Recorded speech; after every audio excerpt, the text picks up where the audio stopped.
પ્રભાસ પાટણ સોમનાથ મંદિર સામેથી આજે વહેલી સવારે એક દીપડાને વન વિભાગે પાંજરે પૂર્યો। પ્રભાસ પાટણ સોમનાથ મંદિર સામેના ભાગેથી આજે વહેલી સવારે એક દીપડો વન વિભાગે પાંજરે પૂર્યો।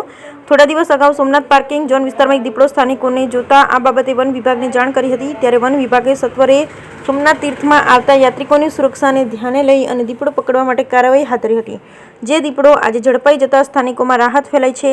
સાથે સાથે વન વિભાગે સોમનાથ ટ્રસ્ટને વિનંતી કરી છે કે આ વિસ્તારમાં ભારે બાવળ અને જાડી ઝાખરા આવેલા હોય, જો સોમનાથ ટ્રસ્ટ દ્વારા આ જાડી ઝાખરા દૂર કરાય તો દીપડાનું રહેઠાણ કાયમ માટે દૂર કરી શકાય અને અહીં આવતા યાત્રિકોને કોઈપણ સંકોચ વગર આ દીપડાના ત્રાસમાંથી મુક્ત થઈ શકે। બ્યુરો રિપોર્ટ મહેન્દ્ર ટાંગ, ગીર સોમનાથ।